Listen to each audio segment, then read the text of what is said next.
A new class of pesticides positioned to replace neonicotinoids may be just as harmful to crop pollinating bees, researchers cautioned Wednesday. In experiments, the ability of bumblebees to reproduce, and the rate at which their colonies grow, were both compromised by the new sulfoxamine-based insecticides, they reported in the journal Nature. Sponsored colonies exposed to low doses of the pesticide in the lab yielded significantly less workers and half as many reproductive males after the bees were transferred to a field setting. Our results show that sulfoxaflor, one of the new class of insecticide, can have a negative impact on the reproductive output of bumblebee colonies, said lead author Harry Civiter, a researcher at Royal Holloway, University of London. As with neonicotinoids, sulfoxaflor does not directly kill bees, but appears to affect the immune system or the ability to reproduce. Foraging behavior, and the amount of pollen collected by individual bees remained unchanged in the experiment. The study has been published amid legal challenges, and shifting national policies on neonicotinoids, among the most commonly used insecticides in the world. In April, European Union countries voted to ban 3 neonicotinoid-based products in open fields, restricting use to covered greenhouses. Earlier this month Canada followed suit, announcing the phase-out of 2 of the pesticides widely applied to canola, corn and soybean crops. Neonicotinoids are based on the chemical structure of nicotine and attack insect nervous systems. Sulfoxamine insecticides, while in a different class, act in a similar way.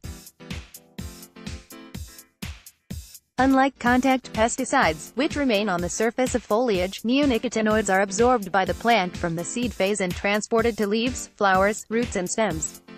They have been widely used over the last 20 years, and were designed to control sap-feeding insects such as aphids and root-feeding grubs.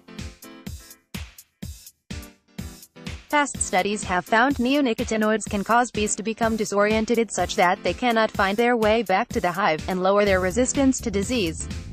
Colony collapse. Other research has shown that crop pests have also built up resistance. Sulfoxamine-based insecticides are a likely successor and are being registered for use globally, Civiter noted.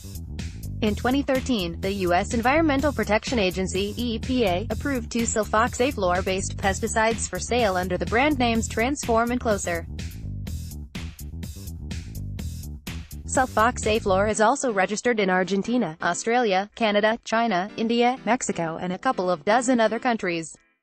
Experts not involved in the research praised its methodology and said the findings should sound an alarm.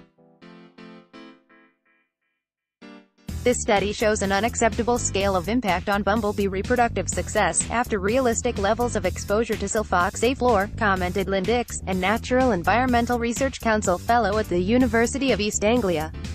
Conducting such research should be a mandatory requirement before pesticide companies bring such products to market, he said. Nigel Raine, a professor at the University of Guelph in Canada who holds a chair in pollinator conservation, the findings suggest that concerns over the risks of exposing bees to insecticides should not be limited to neonicotinoids. Fears have been growing globally in recent years over the health of bees. Pesticides have been blamed as a cause of colony collapse disorder along with mites, pesticides, virus and fungus, or some combination of these factors. The United Nations warned last year that 40% of invertebrate pollinators, particularly bees and butterflies, risk global extinction.